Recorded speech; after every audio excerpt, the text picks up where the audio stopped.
Welcome to Sales Velocity TV, where we pull back the curtain on how the top businesses in the world sell more with less resistance. Bringing over 50 plus years of combined sales experience and over 100 million in revenue generated, please welcome the hosts of Sales Velocity TV and two incredibly entertaining gentlemen, Andrew Cass and Aaron Parkinson.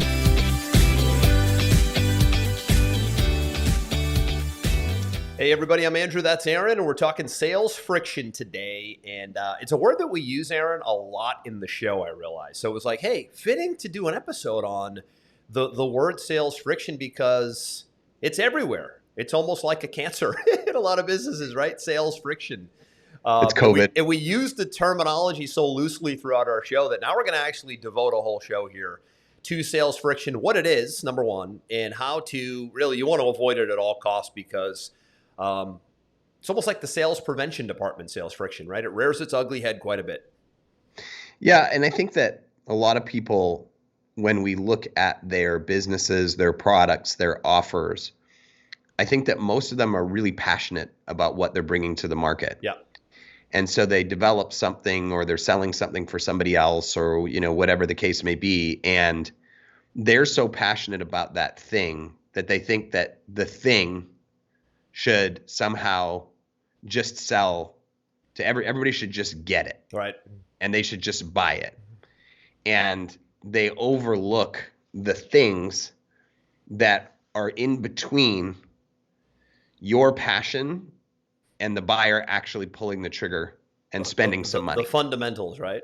It's almost like Aaron, it reminds me like the restaurant business psychology. If you build it, they will come. You get passionate to open a restaurant, the stigma of it, the aura of it, the cool factor. I got my own place to sign, and it's like, now that you got it, how the heck are you going to get people in the door?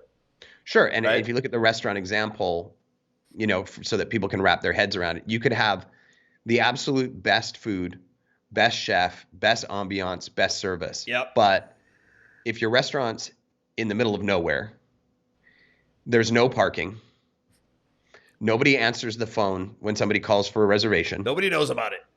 Right? All of these things add friction to you actually getting your amazing product out to the marketplace and getting traction. Right? So it's funny because we show the things that we're going to talk about today to business owners all the time. And it's like we're showing them some, piece of land in Nirvana. They're like, whoa. I never thought about that. I think the big thing, though, Aaron, when we talk about sales friction, you and I have done shows on auditing your sales process. Mm-hmm. The big thing that comes to mind for me is when you're so close to the business, you don't notice a lot. So that's why it's always good to have outside consultants, outside coaches, outside advisors, because they can come in and objectively say, hey, I noticed these three things that are maybe deterring sales. And they go, my God, I'm so close to it, I never even saw it.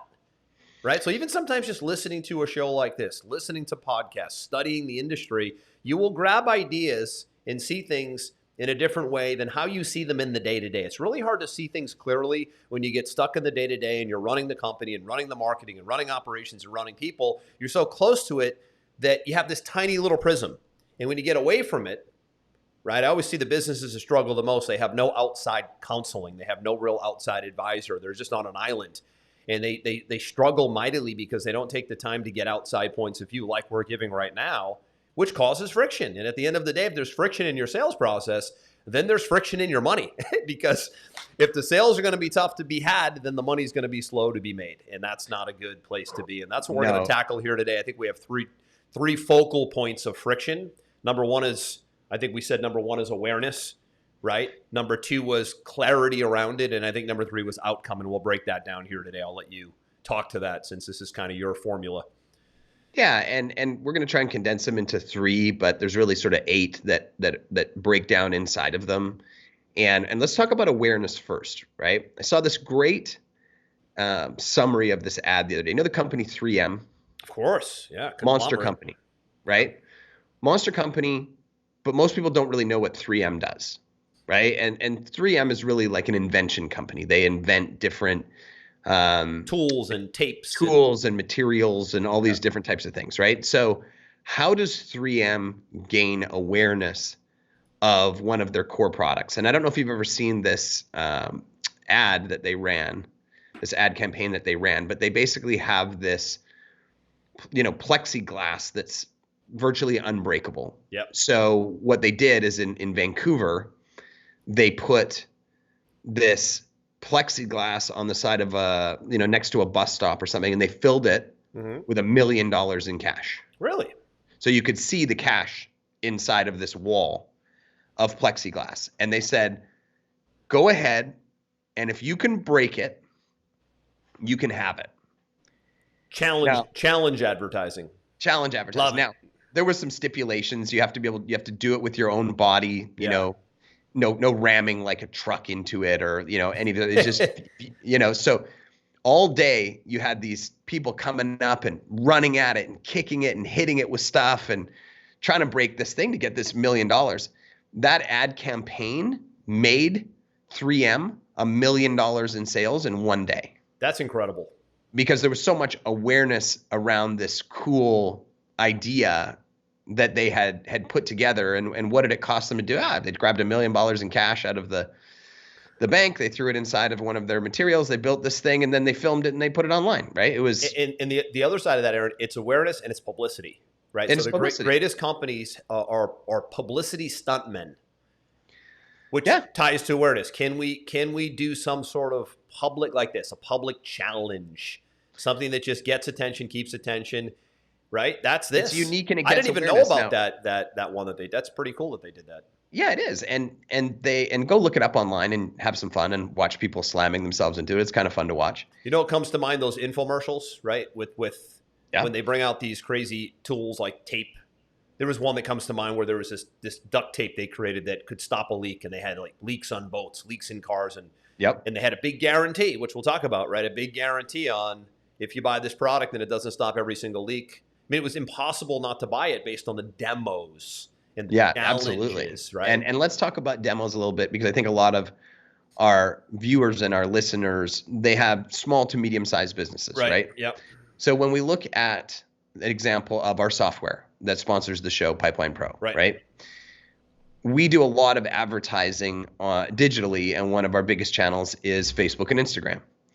And so what most software companies do is they just put an ad out with their features and their benefits, and they say, buy my stuff. Take a trial. Right? So take a trial, free membership, whatever. And it's fine, but now you're playing the game of feature benefit comparison with everybody else. Commodity. You're a commodity. You don't really stand out, right? When you look at the campaign that we have running right now, we take these shows. For example, we take clips from these shows and we put it in front of all the types of people that might use this software so that they can see that we know what we're talking about. And if we know what we're talking about, then there's probably a good chance that the software that we've created is going to solve the problem. Great point. For our ideal client, right? We constantly show clips of demos of different parts of the software, and we tie the demo to the impact that it could have on your business, whether it's saving time, whether it's creating more sales, whether it's better organization, all these. So we show all of these demos, right? Yep. We constantly run ads that show case studies of people using it, testimonials from people who've used it before. None of these have anything to do with us showing a demo or showing an ad of features and benefits by the software. Although that exists too, but not solely, to your point. Right. Now, do we have a whole part of that campaign that's 100% focused on here's what we do, here's the problem that we solve, here's the cost, come on in, etc.? Of course, we have that piece, but it's not the entire thing, right? The entire thing starts with awareness of who we are, what we believe in, what we do. We give a ton of value in the campaign. And when we're giving all of the value, and we hear this all the time, Andrew, because people will often come into Pipeline Pro and they'll set appointments with our advisors and say, hey, can you just build all the stuff for me, right? How often do we hear from those people? I watched 3 or 4 of your shows and I'm blown away with how much you guys know. I would really like to leverage your expertise to have it built for me. I would say I hear all it the 2 time. to 3 times a week from high-paying clients. Now, if they'd come to that call cold with no awareness of our beliefs, our expertise, our passion about what we do, then we've got a really friction-heavy sale. Right? We've got to focus a lot on the features, the benefits, the call to action, the why we're better than our competition, blah, blah, blah, blah, blah, blah, blah. There's a lot of friction what there. you're saying is you actually have to then sell hard. You have to hard sell. Versus right? what you said. What we want to do which is kind of laying the on-ramp, right? Yeah, we want to reduce that friction so that when somebody gets to us, the conversation is really more around what do you have? What are our core skill sets? Are we the right fit to work together? And that's really like, we're asking ourselves, do we really want to work with this person? Sure. They're asking themselves, am I the right fit for you guys?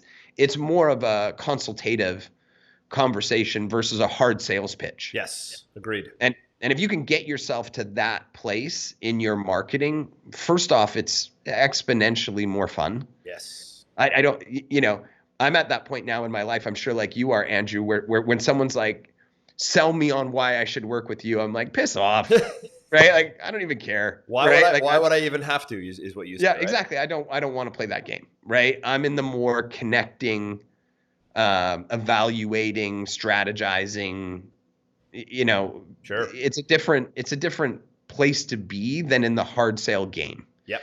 Right. So the more awareness you can create before the pitch, before the sale of who you are, who your company is, what you stand for, what you believe in, valuable tips around your industry, the problems that you can solve for people, you start to build that authority with your market before they get to you. And you got to remember in the sales process, he or she who has the most authority sells with the least friction.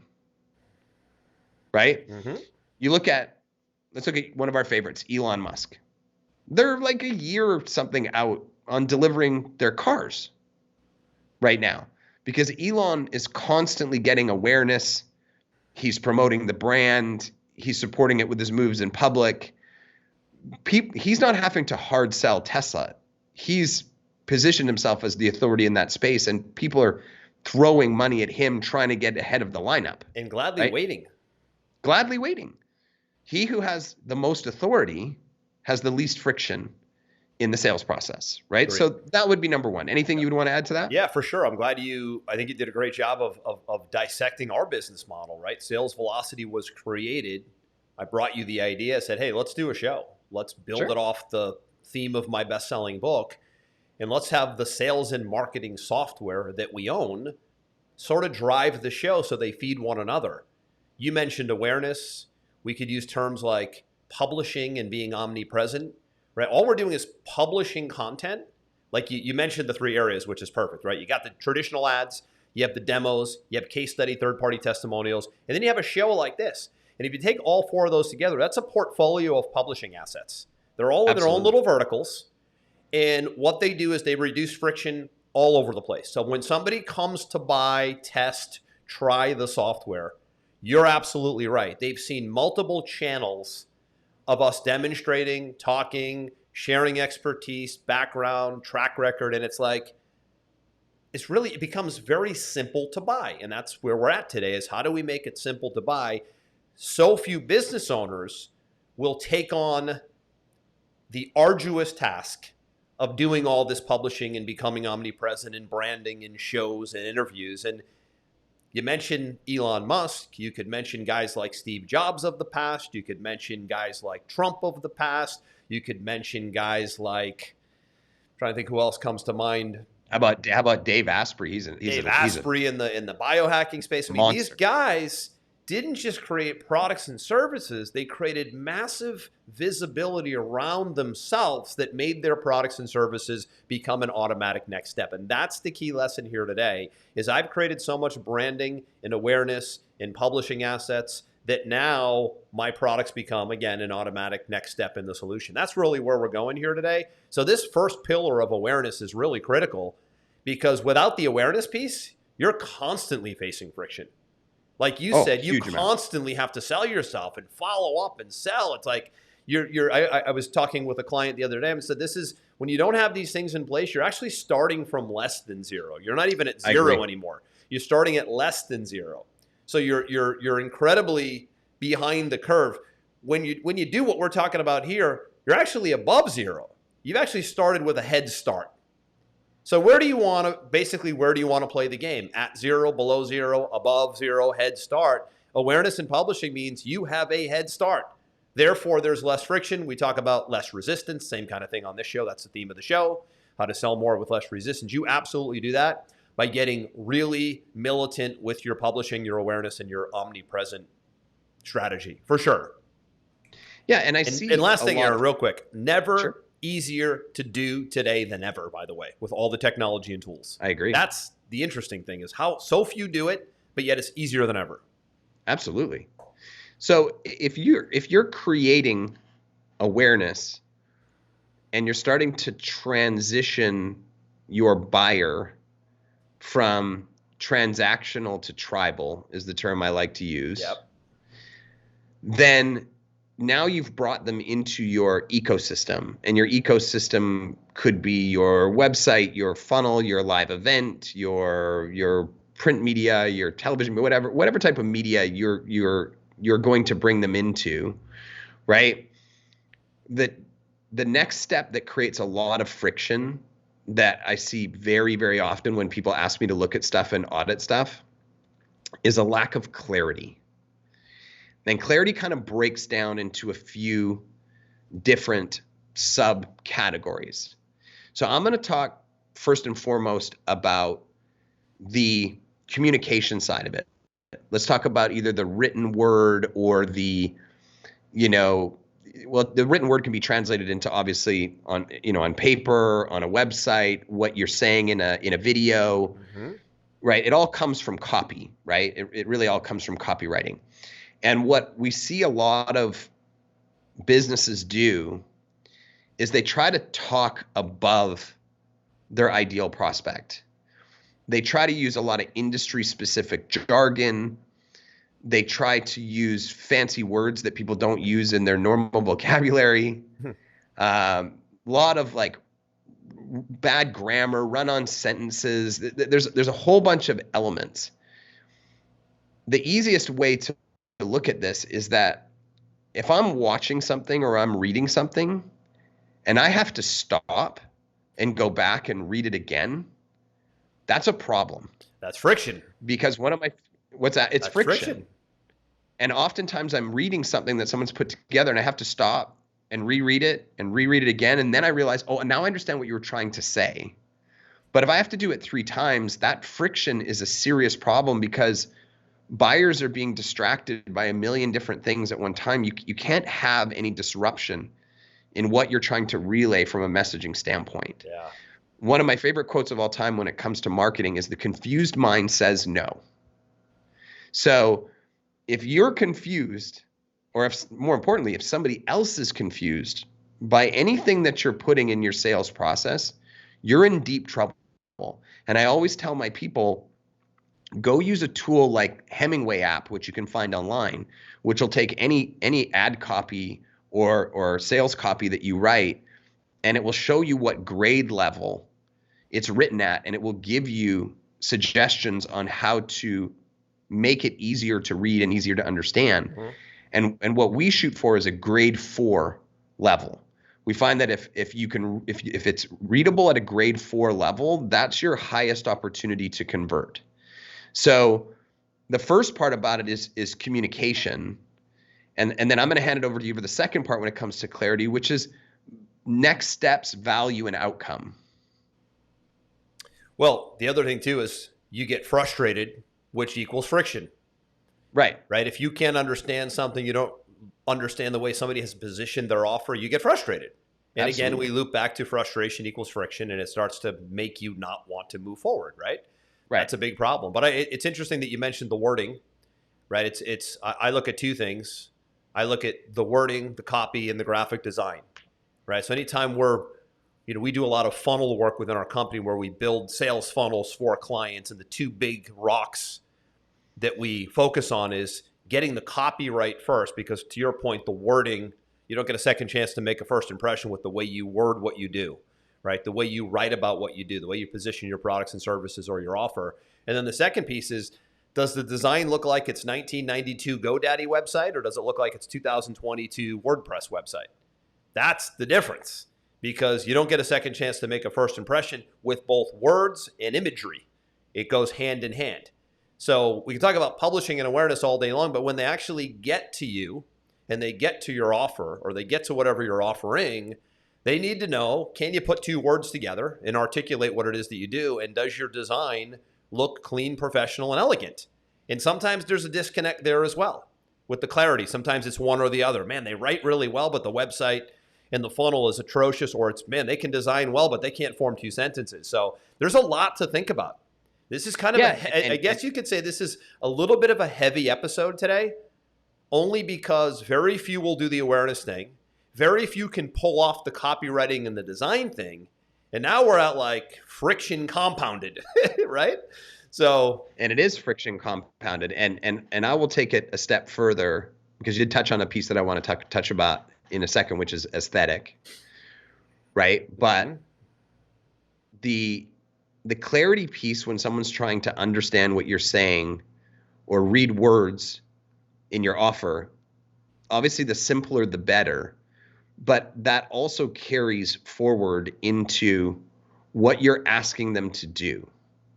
So if you want them to give you their name and email, if you want them to buy a product, if you want them to book a strategy session with you, whatever the outcome is that you want them to take next, it has to be crystal clear what that is and why they should do it, right? Why should they do it?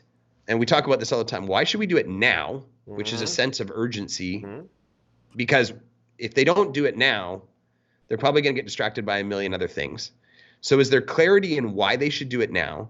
Is there clarity in what is the next step they should take? Is there clarity in what is the value or outcome they're going to get from taking that next step? Right? And we see this all the time, Andrew, where somebody might create something and say, hey, I'm giving away this free report, this widget, this trial, this whatever. And they think just because it's free, somehow that should make the skies open up and everybody should, come on in just because it's free. There's free stuff everywhere, right? What's it going to do for me? How's it going to impact my life? What am I going to get to see next? Is it super clear in the value and the outcome? Is it super clear in why I should do it now? Is there a sense of urgency as to why I should do it immediately? And maybe even is there clarity around risk reversal, right? Is there a guarantee if I don't like what I see, or I don't like what I buy, or is there some type of reward I'm going to get for you wasting my time? These are the clarity items that are super important when you're developing your sales process. And that can be anywhere from a landing page where you're asking someone to get an email, to a cart page where you're selling something, to a sales call that they're all the same thing. You're always selling somebody into the next step of your process. And every one of those steps, not one step, not two steps, all steps need to have clarity. They need to have value and outcome. They need to be aesthetically pleasing, both on desktop and mobile if you're doing digital, because a lot of people will make beautiful websites on desktop and they look like crap on mobile, and 90% of people are on mobile. That's true. Right? Every time you ask somebody to give you something, do you have that value clearly outlined? Do you have that sense of urgency? Do you have that risk reversal? Is it at every time you ask them to do something, is it present? Because if it's not, I can guarantee you there is a considerable upside that you could be tapping into by layering in these elements. Risk reversal is key. We talk outcome in this third pillar here. right? Is how easy is it to then buy from you, right? What does that risk reversal scenario look like? For many, they don't hit this hard enough, right? There's not a lot of urgency. There isn't enough of a guarantee to make somebody feel, I guess, comfortable with the decision if it's a bigger decision, right? You don't see that as much today, and you actually have to do it more today. You need more urgency today than ever, and you need more guarantees today than ever, and you need more third-party validation proof than you ever do today, right? That's the outcome. I agree. Pieces. So if you've gotten as far as awareness and making yourself visible all over the place, if you've gotten as far as having that clarity and with your wording and your aesthetics, and then all of a sudden it gets time to buy, and it's like something's off, such as the guarantee or such as the deadlines or such as the urgency, then all of a sudden all that work was for nothing. So these three pillars here, these three pieces, they really have to work together synergistically. I've seen great companies do amazing with this third one, Aaron. Great guarantee, risk reversal, no downside, 90-day unconditional money back guarantee, discount before the deadline. They do all that stuff amazing, but it was just so hard to get me there because they didn't have the first two in place, right? So yeah, it really is it has to be weaved together pretty well. Yeah, and I think the last piece, which kind of ties into all of the things we've talked about right now, is credibility, right? Which I think loops back to number one, right? Credibility comes from awareness. Credibility comes from clarity.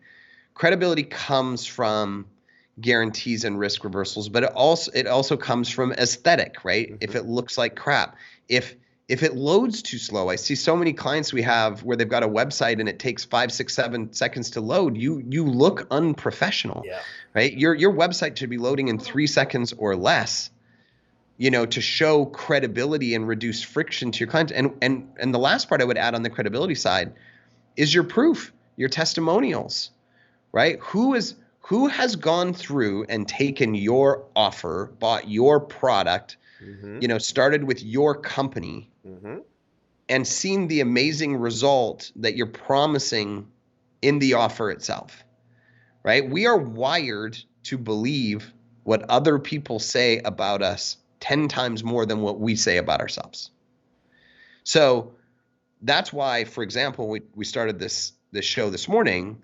I said, before even people get to our offer, I bombard them with case studies and testimonials because I want them to see other people talking about how amazing we are to build our credibility, right? And really this whole thing ties under this last banner, which is credibility. Credibility comes from awareness. Credibility comes from clarity. Credibility comes from a clear value and outcome. Credibility comes from guarantees and risk reversals. Credibility comes from testimonials and case studies. And the more credibility that you can build up before they get to the buying decision, the less friction you're going to have in the sale. Yep. Agreed. Right on. 100%. And again, this, like you said, it loops back to number one, right? It loops back to number one. And you always see the companies and the brands that are breaking out. They're everywhere. You see them on TV. You see them on podcasts. You see them on YouTube. You see them on Facebook and Instagram running ads. You see them all over the place. And it just subconsciously tames down your resistance to buying their stuff. So it continues to amaze me, Aaron, how few do this, how few want to publish, how few want to be out front, how few want to market, how few want to promote, how few want to do challenges like 3M did in your beginning example. So few want to do that stuff, and that's actually the fun stuff. The hard stuff is the writing of the sales letters and the building of the funnels and the creating the offers and the getting on the discovery and the strategy calls. That's all the hard back end stuff. The fun stuff is what we're doing right now.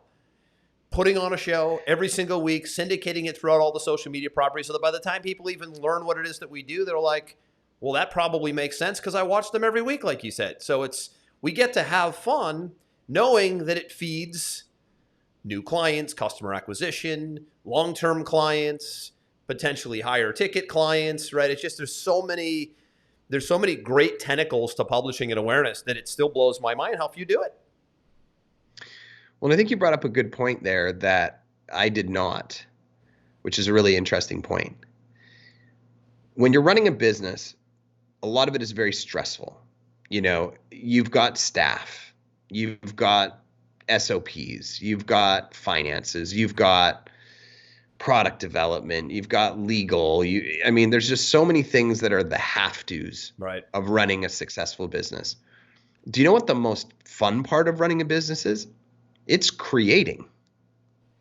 And it's probably how you got to where you are as an entrepreneur, is some sort of creativity that gave you a spark that you're no longer getting. Absolutely. And I think a lot of business owners, they want to do this, and I'm specifically talking about the awareness piece right now. Yeah. They want to do it. They know that they should do it.